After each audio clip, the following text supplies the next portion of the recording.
नमो नमः। अद्य कथायाः नाम अस्ति बुद्धिपरिवर्तनं।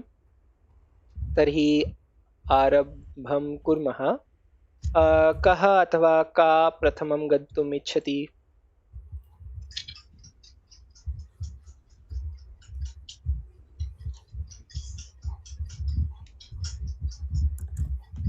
सीमा महोदय? वदामि वा? आम्। अस्तु।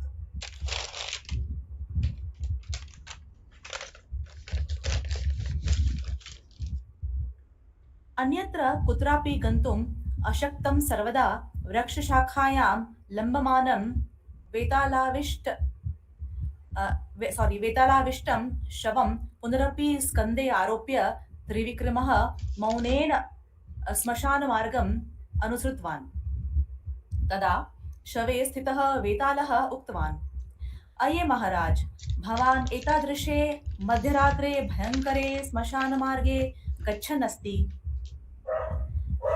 भवतः प्रयत्नः कदाचित् सफलः अपि भवेत्, किन्तु फलप्राप्तिसमये भवतः मनः एव परिवर्तितम् अपि भवेत्। कदाचित् महाराजः अपि अल्पानां विमर्शतः भीताः पराक्रमेण सम्पादितं राज्यादिकं त्यक्त्वा पलायनं कुर्वन्ति। हस्तप्राप्तं विजयं तिरस्कुर्वन्ति। भवानपि तथा न आचरति इत्यत्र कः विश्वासः? उदाहरणार्थं कीर्तिसेनमहाराजस्य कथां वदामि इति अनन्तरं कथा आरब्धा। अनुवादम् आवश्यकम् इति अहं चिन्तयामि। जयन्ती महोदय, नमो नमः। नमो नमः। भवती यत् सीमा महोदय अधुना उक्तवती अवगन्तुं शक्तवती वा? No, I didn't follow. सीमा महोदय कृपया लिंक् प्रेषयतु। आम् आम्, अहं लिङ्क् अपि प्रेषयामि। गणे वा? अहं टीम् मध्ये मीटिङ्ग् मध्ये अपि प्रेषयामि। कृपया कोऽपि पुनः वाट्साप् अथवा अरटे मध्ये अपि प्रेषयतु यदि आवश्यकं चेत्। अहं गूगल् मीट् मध्ये प्रेषितवान्। सीमा महोदय, कृपया सरलतया अनुवादं कर्तुं शक्नोति वा? अवश्यम्। अत्र आङ्ग्लभाषायां वा? आम्।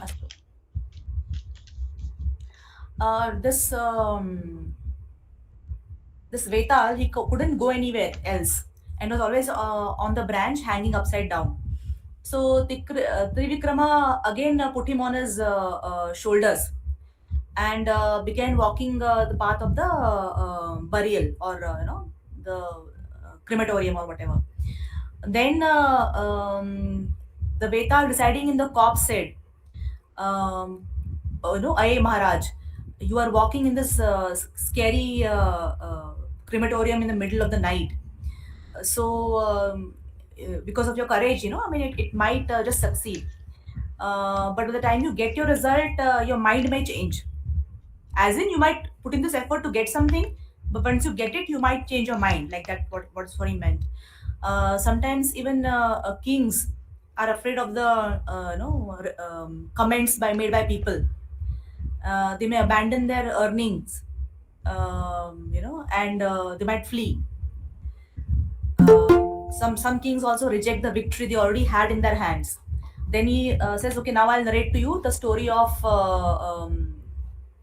what's this king's name? उदाहरणार्थं कीर्तिसेना. So Kirtisena. Kirtisena. So Bengal. So it says, for example, I'll narrate to you the story of Kirti Maharaj as an example, and then the story starts. हस्तप्राप्तं विजयं तिरस्कुर्वन्ति. सो तिरस्कृत इत्युक्ते अब्यूस् अथवा वेनिश् अथवा अथवा reject. किं महोदय? No, there are multiple meanings. So it can be abuse, reproach, reject, vanish, disappear, hide. अस्तु जयन्ती महोदय भवती पठितुं शक्नोति वा अग्रिम अनुच्छेदक उज्ज्वल नामके देशे गिरिपुरग्रामे मैथिली वासन्तिका इति भगिनी द्वयम् आसीत्. There were in that Giripura desha there were two sisters by name Maithili and Vasantika. बाल्ये एव माता पितृविहीनं तत् भगिनीद्वयं पितामही एव पोषितवती. So since childhood they didn't have mata pitrvihinam, they didn't have mother and father. Pitamahi means mother's father. Eva poshita, he only brought them up. Esha pitamahi api kadachit kalavashat divangata. This grandfather also with time he passed away. Maithili Vasantika ubhe api Sundaryau eva. They both were very beautiful, Maithili and Vasantika. Kintu Vidyayam Maithili eva nipuna. But in studies, Maithili was very brilliant, very clever. Vasantika tu Gani Bahu Pravina. Vasantika was very good in singing. अस्तु धन्योऽस्मि जयन्ती महोदय अनुवादस्य आवश्यकं नास्ति इति चिन्तयामि महीधन् महोदय एतत् उक्तवती किल ओ हा she already said the meaning आम् so महीधन् महोदय no I mean that she already given the explanation अस्तु अस्तु अस्तु हा अस्तु महीधन् महोदय पठामि एकदा दृष्टयभावात् उज्ज्वलदेशे क्षमः समुत्पन्ना. There's a dryness in the Ujjvala Deshan. There was a dry situation has started because of that. There is a no rain, so that kind of situation. Raja Vinaya Verma Prajanam Hitartham Yatha Shakti Vivastam Kurtavan. So according to his ability, he tried to do whatever help he could do. Sarvada Shama Parihara Karye Eva Sat Nimakna. He was always indulged in the helping this problem. Bhavati Sma. Tadanim Eva Ujjvala Deshasya Balahina Paristite Turlabam Swikrutya Harshvastya Varali Deshasya Raja Kirtisena Akramanam Kritavan. In this using the rare opportunity, the nearby king Kirtisena attacked the city. Akramanam Kritavan. Vinaya Varmathu Yatha Shaktin Yuddham Kritva Api Parajitaha. So he also fought what he can, but still he was defeated. Kirtisena Rajadanim Akramya Rajanam Vinaya Varmanam Karagare Sthapitavan. After winning the kingdom, he put the Vinaya King of Vinaya Varma in the jail. अग्रे काव्या महोदय Kirtisena अपि गुणवान्. Kirtisena was also a very good person. सः उज्ज्वलदेशस्य क्षामपरिस्थितिं दृष्ट्वा खिन्नः. He felt bad after hearing about the dry Shama is dryness about the drought that was situation happening in Ujjwaladesha. Idanim etasya rakshakah aham eva. He thought he should only sort it out. Ataha kashta pariharaha api mama eva kartavyam iti saha chintitavan. So he thought इदानीम् एतस्य रक्षकः since he had won the war, he is the protector of Ujjwala Desha, and he thought he should find out the solution for the drought situation. अतः कैश्चित् सैनिकैः च सह देशे सर्वत्र गत्वा योग्यसहायं कर्तुम् आरब्धवान्. So he योग्यसहायं think so he helping अहमपि दृष्ट्वा वदामि योग्यसाहाय्यं needed help. हा योग्य सह सहाय. helpful work na helpful support Required help.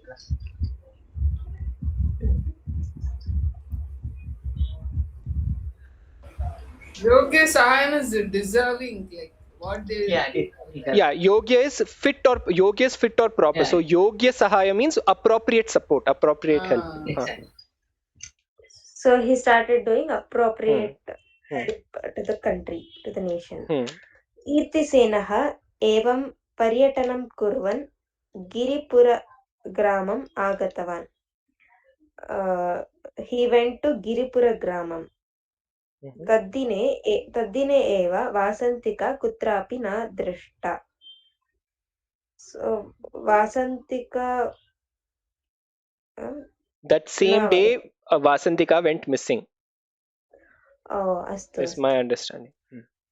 Nowhere to be seen. Nowhere to be seen.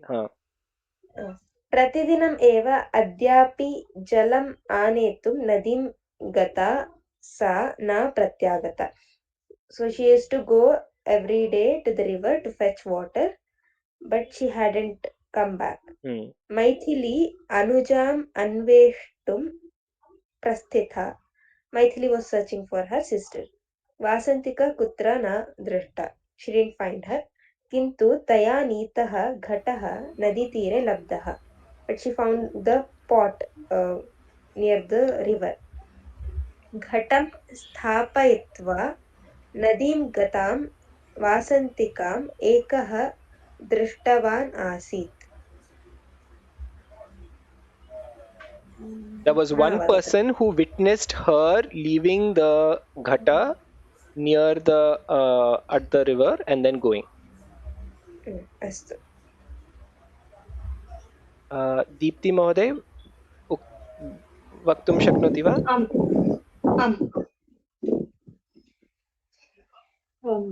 कीर्तिसेनः प्रवृत्तं क्षम्यतां नदी शुष्का नदी शुष्का आसीत्. केवलं तत्र गर्तेषु जलं तिष्ठति स्म. ततः जलम् आनेतव्यम् आसीत्. एवं जलान्वेषणमार्गां मग्नां वासन्तिकाम् अस्मिन् एव मार्गे गच्छन्तं कीर्तिसेनं च वयं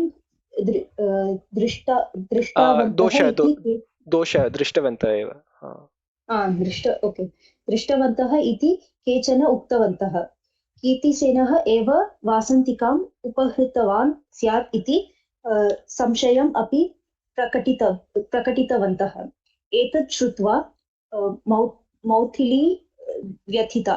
सा साक्षात् राजधानीं गतवती. राजा सभायाम् आसीत्. सा अपि साक्षात् सभां प्रविष्टवती. अनुवादम् आवश्यकं वा न इति चिन्तयामि. अग्रे गच्छामः वा मालती महोदय? कीर्तिसेनः प्रवृत्तं सर्वं श्रुत्वा उक्तवान्, चिन्ता मास्तु भवत्याः भगिनीम् अहम् अन्विष्य ददामि. Says, don't worry, I will find your sister. कस्यापि उपरि भवत्याः संशय अस्ति वा इति. He's asking if you have doubt on anybody. एकस्य उपरि मम संशय अस्ति इति उक्तवती Maithili. Maithili says, I have a doubt on one person. कः सः इति पृष्टवान् कीर्तिसेनः. Who's that? Asks Kirtisenah. पृष्टवान्. He asks, no? कः सः इति पृष्टवान् I think here also dosha, it's prishtavan. कीर्तिसेनः यः असाहाय्यम् एकाम् अबलाम् अपहृत्य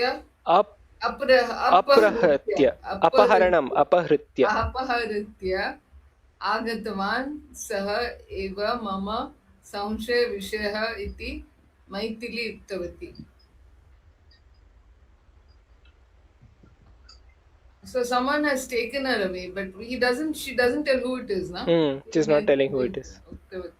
कीर्तिसेनः आश्चर्यं प्रकटयन् उक्तवान् भवती किमर्थं व्याजोक्त्या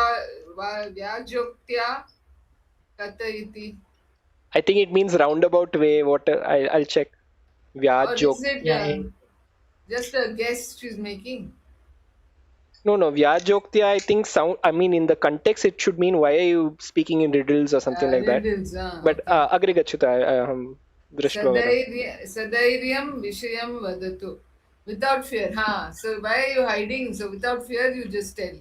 So that's what it means. I think. She's hiding it. Yeah.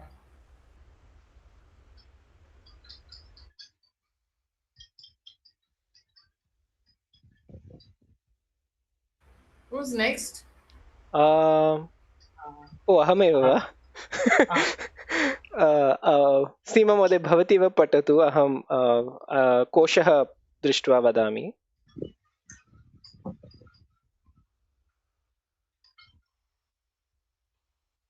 अथवा महीन्दन् महोदय भवान् पठतु. अहं पठामि. वदामि भोः, सर्वं वदामि. Sorry, I was on mute. चिन्ता मास्तु महोदय. Sorry, I was on mute. कोशे अहं न प्राप्तवान् व्याजोक्त्या शब्दः. इन्डैरेक्ट् स्पीच् एव. अहमपि तदेव चिन्तयामि, परन्तु अन्य कोऽपि अहं दृष्टवान् वा? अस्तु इन्डैरेक्ट्लि अस्तु. पठतु महोदय. शब्दः कः? व्याजोक्त्या.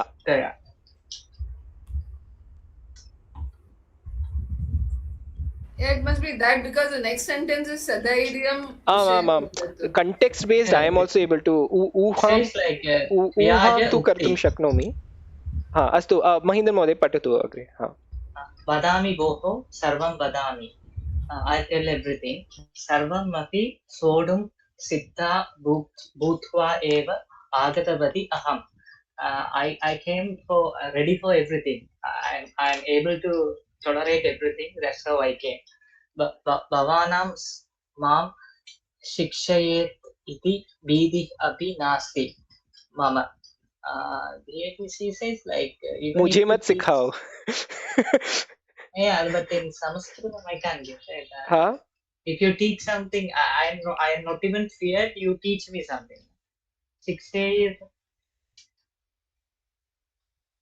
So it's teaching. Right? Bhavan Mam, you might teach me something, or you might punish me is also not something that punish. Okay. Shikshayidam also punishing. Okay. Shikshayidam mamidi bidhihi api nasti mama. So even if you punish, I am not afraid. Bhavatah upari eva mama samshayah iti kopena uktavati Maithili.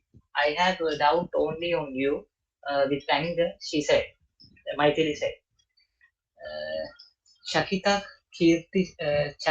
कीर्तिसेन कोपेन पृष्टवान् मम विषये संशयः.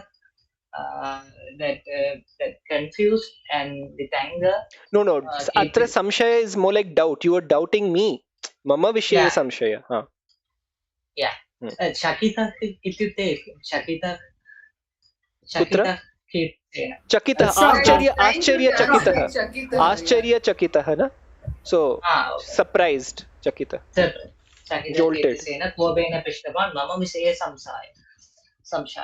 मैथिली दृढस्वरेण उक्तवती आम् भवान् कुपितः भवति इति अहं पूर्वम् एव ज्ञातवती. He's told in a strong voice that you will get angry. I know beforehand. No, not you will get angry. Bhavan kupitah bhavati. Correct. In English it becomes you will become angry. Astu. Samyak. भवतः उपरि केवलं मम एकस्याः संशयः न संशयः संशयः न गिरिपुरवासिनः सर्वे अपि संशयं प्रकटितवन्तः. Not only myself having the doubt, everyone in the Giripura village, everyone living in the Giripura village have the already decided they are suspect on you. दिनावस्थायां स्थितं राजलक्ष्मीम्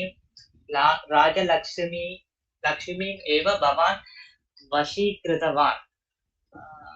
दिनावस्थायां means the weakness. दीनावस्थायां no? दीनावस्थायां it's like weakened state, no? दीना अवस्थायां helpless state or weakened yeah state. exact yeah दीनावस्थायां स्थितं राजलक्ष्मीम् इत्युक्ते the royalty. No, Rajalakshmi here is, I think, a woman. I think that's what is supposed to represent here. I thought kingdom. Okay. No? I thought it's a kingdom she is mentioning because he got the kingdom by personally state defeating the king.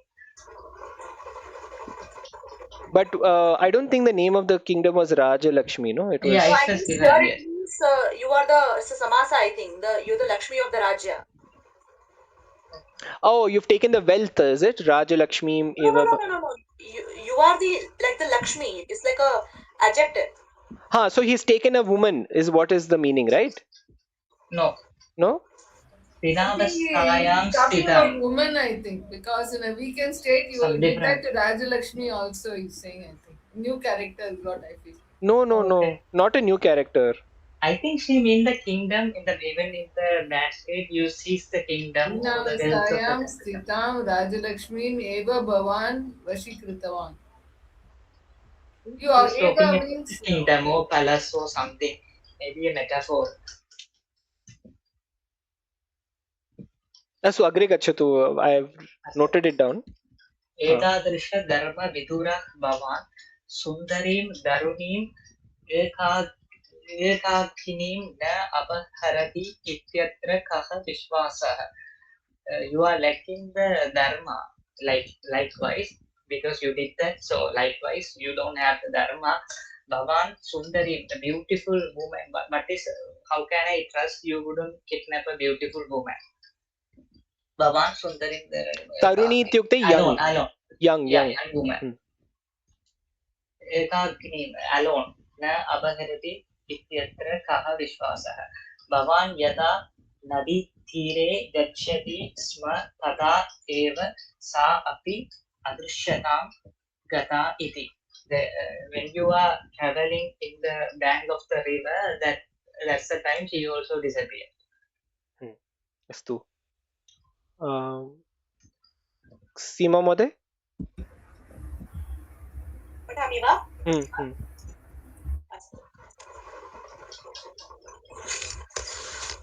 श्रूयते वा? आम् श्रूयते महोदय. अस्तु. सो अत्र मैथिल्याः वचनं युक्तियुक्तम् आसीत्, सम्प्रमाणम् आसीत्, तर्कसहितम् आसीत्. एतादृशं वचनम् असत्यम् इति प्रतिपादयितुं कष्टं किल. राजसभायां सर्वेषां पुरतः किम् उत्तरं दातव्यम् इति कीर्तिसेनः न ज्ञातवान्. मैथिल्याः वचने सत्यम् अस्तीति सभायाः भ्रान्ताः सन्ति. एवं स्थिते सम्यक् उक्तं चेत् अपि न प्रयोजनम्. सभाः राजभित्या उक्तं तूष्णीं शृणुयुः, किन्तु हृदयपूर्वकं न अङ्गीकुर्युः एव. It means Maithili's words had a lot of sense to it. It was logical. It was also sapramanam. It was backed by evidence. It was logical. It was difficult to prove it false. So Kirtisen had no idea how to respond to it in front of the Royal Assembly.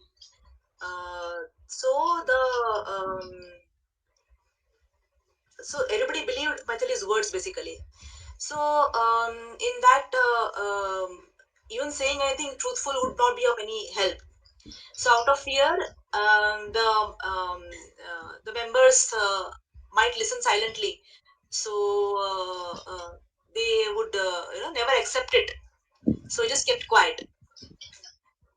Tushnim Shrunevu. अत्र सभायाः भ्रान्ताः सन्ति is I think they were confused. The sabha was also confused. Maithilyaah vachane satyam asti iti. So they were also beginning to question. The sabha in the kingdom was the royal sabha was also beginning to wonder whether there was truth in Maithili's statements. Is my understanding.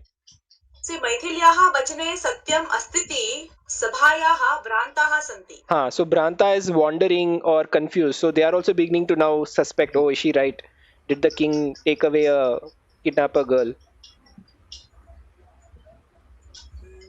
Basically, everyone is turning against him. Yeah. Yeah.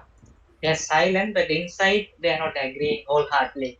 Hridaya purvakam wholeheartedly.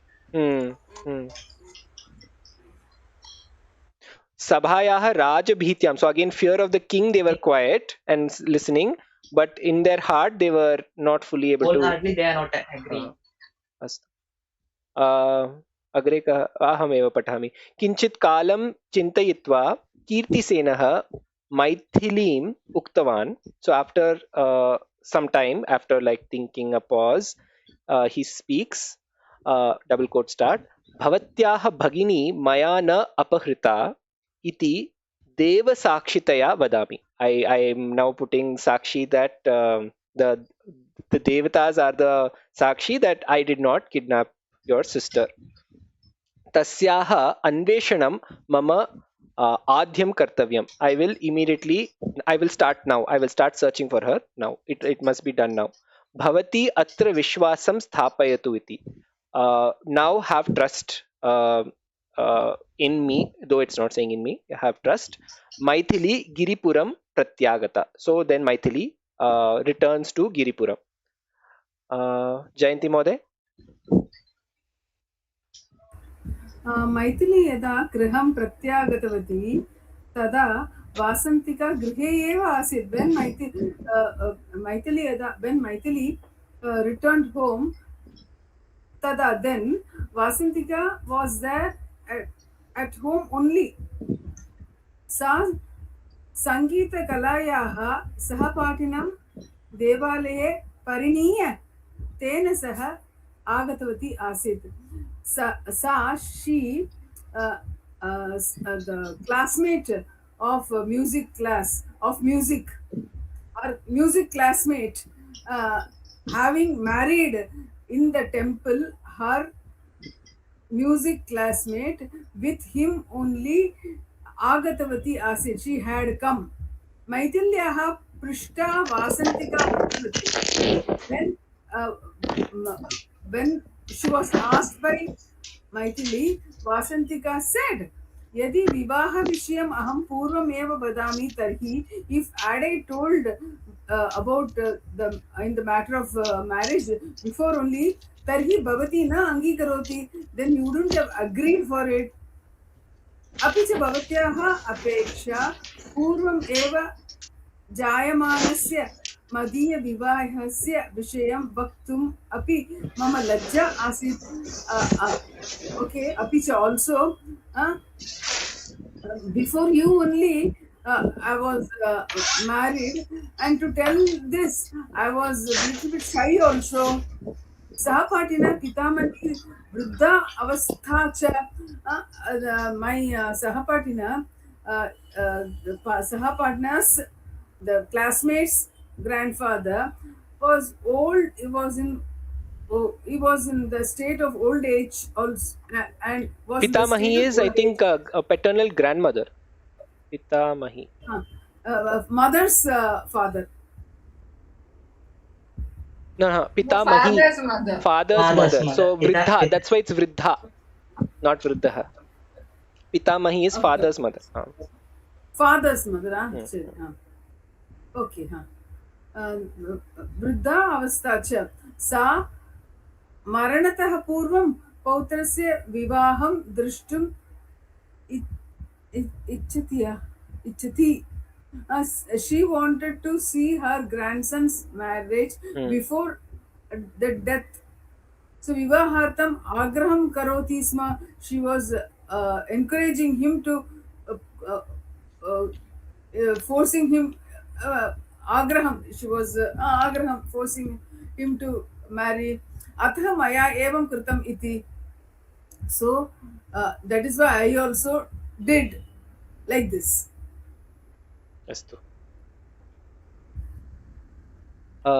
Deepti महोदय, मैथिली भगिनी उक्तवती.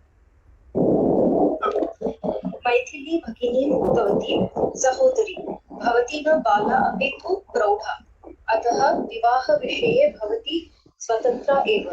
भवत्या यत् कृता तद्विषये किञ्चित् अपि दोषं न पश्यामि.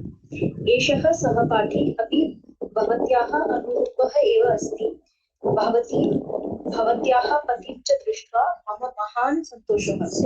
नूतन वधूवरयोः मम शुभाशीषः. मैथिली नूतन वधूवरयोः आशिषम् उक्त्वा राजधानीं गतवती. भगिन्याः वृत्तान्तम् उक्त्वा कीर्तिसेनं क्षमां याचितवती.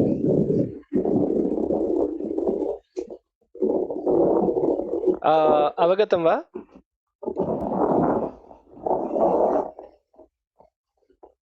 दीप्ति महोदय, अनुवादं कर्तुं शक्नोति वा? So Maithili says, Sahodari means sister. You are not a child and you are learned. I think Praudha means learned or clever. I think it's adult, grown. Adult, okay. So then, so she says that you have the independence when it comes to your related to your marriage, and so she says also that she doesn't see any issues with whatever decision she has taken, and एषः सहपाठी अपि भवत्याः अनुरूपः एव अस्ति.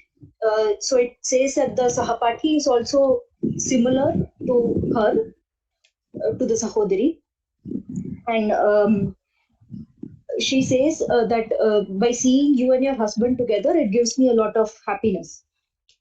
Nutana vadhuvarayoho mama. So good luck for the new groom and bride.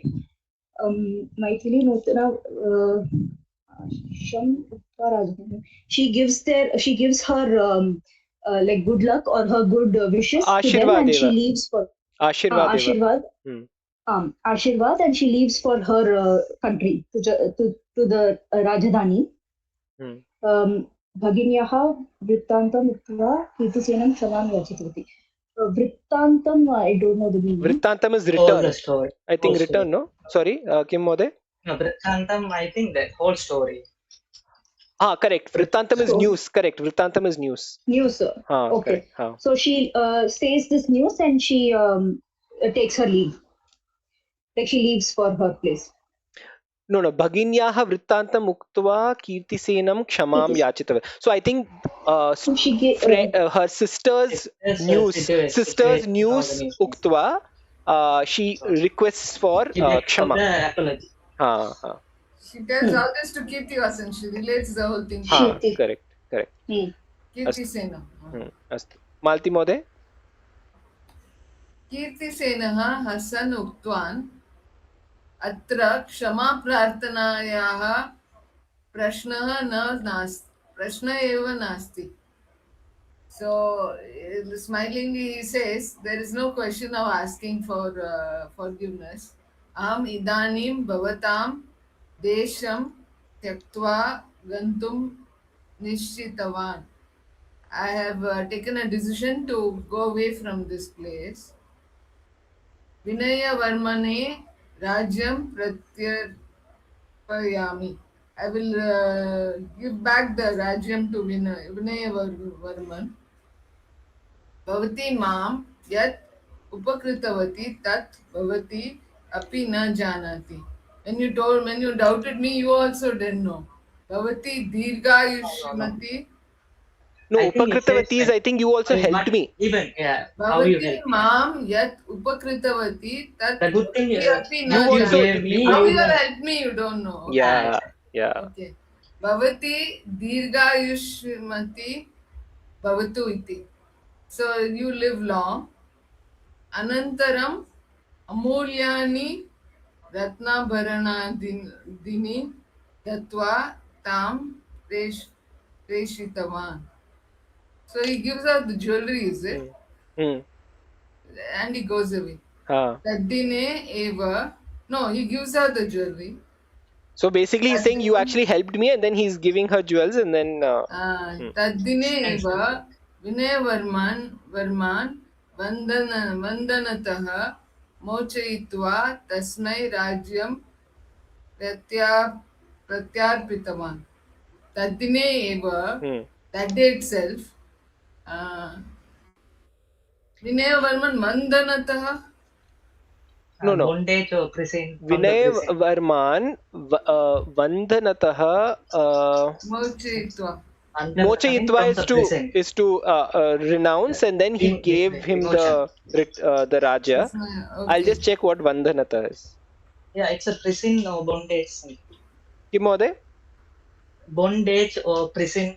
Bandhana. Oh, Bandhana. Oh, so that Bandhana is Vandana. Bandhana. Oh. Okay. Okay. So he frees him and then he makes him the Raja again. Tena saha sneha sandhihi sampadya shigram eva swarajam gatavan. Like tena saha sneha sandhi. So he becomes friendly with him and he goes away to his own country. अस्तु अग्रे कः सीमा महोदय नो चेत् अहं पठामि I think Kavya didn't read the last time. ओ काव्य महोदय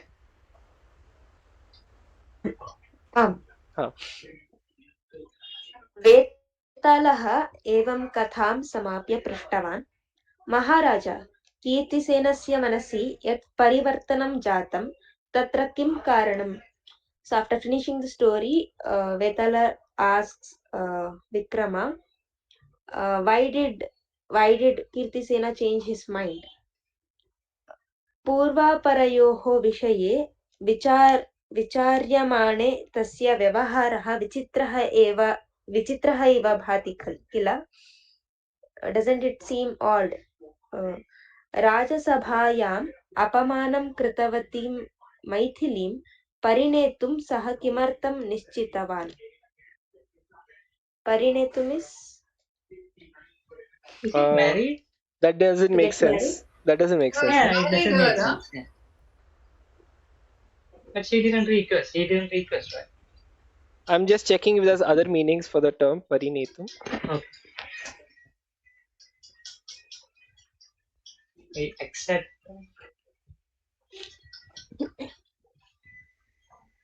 It says how did she decide to marry her? But that's not there in the story, right? Yeah, she didn't request.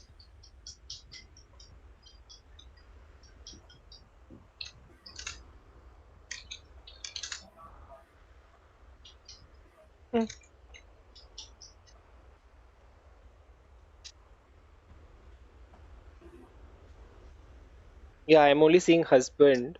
I'm not seeing any other meaning. Anya kopi koshe anveshanam kartum Koshe, there are no other translation. I think maybe some part of the story is missing. Or this is again the Vetal trying to play a trick. Okay, let's finish. So why did he decide to marry Maithili even after she shamed him in front of the Raja Sabha? Punascha kimartham tam vishayam parityaktavan. Why did he change his mind again? Anyacha vichitram shauryena sampaditam rajyam eva parityaktavan. He even left the kingdom. Etat avivekam vina kim anyat. What is it if it's not an act of foolishness? Etesham sandehanam uttaram yadi bhavan na vadati तर्हि भवतः शिरः सहस्रधा भग्नं भविष्यति इति. So if you don't answer this question, your head would blast into 1,000 pieces. अहं पुनः पश्यामि अत्र परिणेतुं कोऽपि Pranita means to marry. Yeah, I think that part of the story is missing. The answer, then we will know. हा, let's look at the answer. अस्तु, अधुना कः? अहमेव वा? तदा त्रिविक्रमः उक्तवान्, त्रिविक्रमः सेस्, कीर्तिसेनस्य गुणपरिवर्तने आश्चर्यं किमपि नास्ति. There is nothing surprising in his behaviour और एटीट्यूड. गुणानुरूपः तस्य व्यवहारः अस्ति. गुण अनुरूपः तस्य व्यवहारः अस्ति. दुष्टं बुद्धिहीनं च राजानम् आक्रम्य शत्रुराजः यदि समर्थरीत्या शासनं करोति तर्हि शत्रुराजस्य विषये अपि प्रजानां प्रीतिगौरवादयः वर्धन्ते. एतत्तु सर्वत्र समानम्. किन्तु कीर्तिसेनेन जितः उज्ज्वलदेशस्य राजा विनयवर्मा न दुष्टः न वा बुद्धिहीनः. राज्यस्य उपरि आपतितं कष्टं निवारयितुं यथाशक्ति सः प्रयत्नं कुर्वन् आसीत्. अतः एव जनप्रियः अपि आसीत्. एतादृशं राजानं सिंहासनात् भ्रंशयन् पार्श्वदेशस्य राजा कदापि प्रजानां गौरव अभिमानपात्रं न भवति एव. He says the king I'm is getting more foolish confused and by the you- response. He says, I think the king is foolish and you No, capture the he's- kingdom is happy. No, he's Everybody saying will be happy, but this king was a good king. So correct. you should have not done that. Correct. That I understood. That if you capture the foolish king's kingdom, then it works out fine. But here, there is still that loyalty because the king that was replaced was a good king. But what I don't understand is how is this answering the question. But okay. Bhramshayan Parshvadeshasya Raja Kadapi Prajanam Gaurava Abhimanapatram Na Bhavati. Okay. Agri Pathamava, because I still don't have an answer. Kshamyatam. Who wants to read? Mahodaya, which one? For which you don't understand? I didn't understand how this answered the question. Did he answer the first question? Not answered He fully. answered he the didn't first one. answer. It's continued. Yeah, he answered the first question, I guess. Okay, Yeah. Okay. Agre कृपया पठतु. कः पठति? महेन्द्रन् महोदय? No, सीमा महोदय. पठामि वा? आम्. अवमानयन्ती मैथिली एतं विषयं राजसभायां यदा उक्तवती तदा कीर्तिसेनः ज्ञातवान्. अतः एव सः विनयवर्मणे राज्यं प्रत्यार्पितवान्. एतत् कीर्तिसेनस्य विवेकं राजनीति चतुरतां च द्योतयति. द्योतयति इत्युक्ते द्योतयति वा? द्योतयति.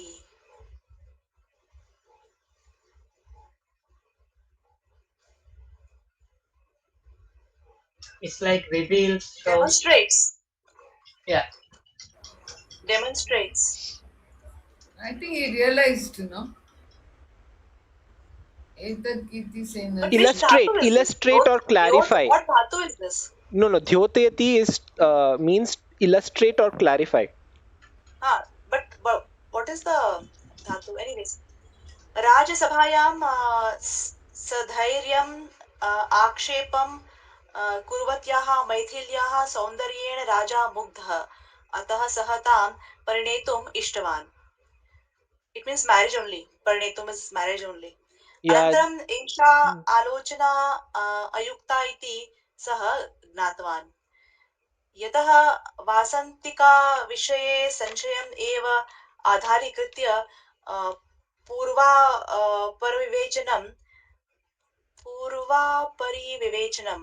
reconsideration, is it? Anyways, प्रत्यक्ष साक्ष्यं च विना तदा मैथिल्या राज्ञः उपरि अपवादः आरोपितः। अतः एषा मैथिली दृष्टा इति राजा निश्चितवान्। सामान्यस्त्रियः एतादृशी दृष्टता न उचिता। तत्रापि राज्ञाः न भवेतेव। एतेन कारणेन कीर्तिसेनः मैथिल्याः विवाह इच्छां त्यक्तवान्। विनयवर्मणा सह सन्धिः सम्पादितः इति कृत्वा देशद्वये अपि तस्य कीर्तिः इदानीं प्रसृता इति। एवम् उक्त्वा मौनम् आश्रितवान्। तदा वेतालः झटिति शवसहितः अदृश्य भूत्वा शाखाम् अवलम्बितवान्। So पूर्वा विवेचनम् इत्युक्ते previous decision. Mahodaya, like this, Purva plus Para plus Vivechana. Purva is previous, Para is late. Now, Vivechana means analysis. It's analysis of previous and current. पुनः महोदय? So reconsideration. हाँ, reconsideration. Yeah, it's a Purva, Para, Vivechana.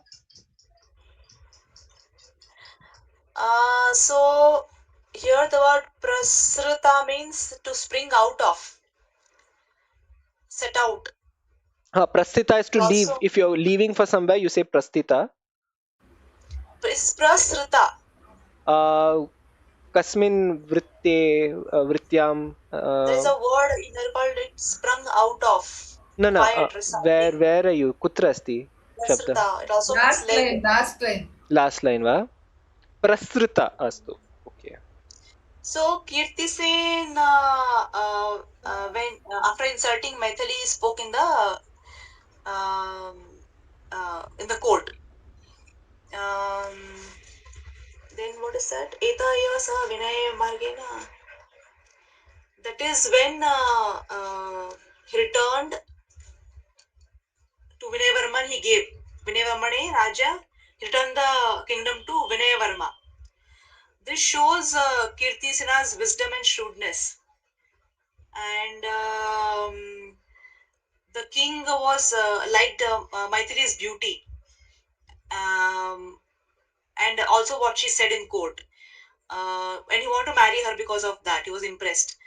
Then he realized it was a wrong decision, because Maithili had said some very bad things on the king based upon suspicion on the other person called Vasantika, without any evidence.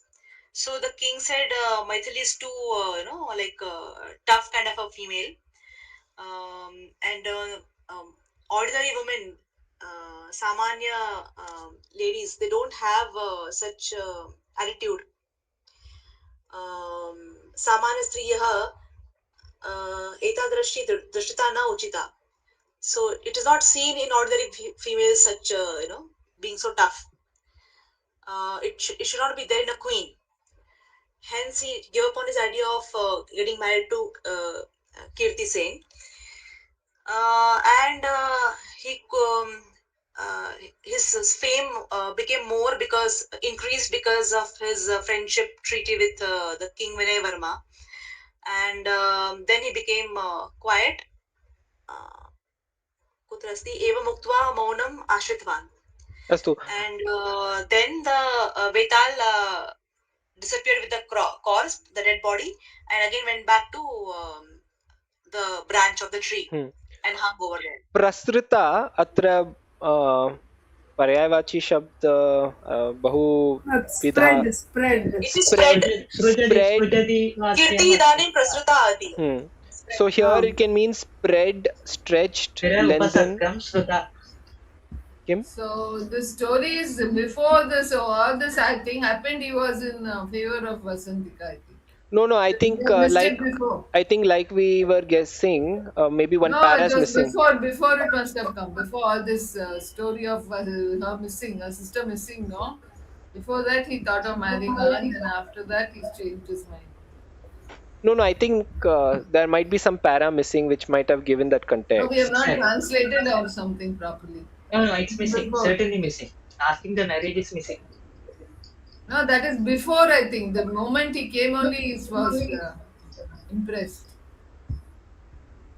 Yeah, but Maithili भगिनी मुक्तवती Interesting is not Sahodari there, right? विवाह.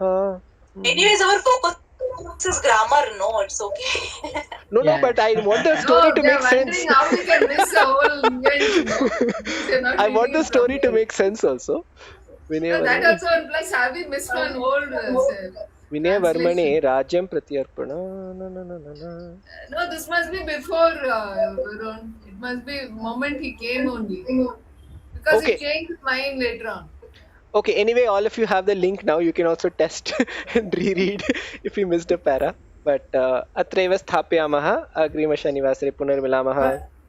How Huh. to get the PDF of this? It's not PDF, Moday. It's a website. So if you see, this is a website called sanskritlearners.club. Sanskrit story. So Okay. this person, Shankar Iyer, he has posted many stories. There are some mistakes, but it's like a good variety of stories, all from Chanda Mama. So 1960s, the Chanda Mama Sanskrit books, he has Okay. converted that and moved it to website. Can you post the website name, please? Astu Moday. Thank It's you. already in the chat. I've shared it in the chat. It Okay. is there thank you. already. Kavya has. Oh, I didn't see probably. Astu. I didn't see.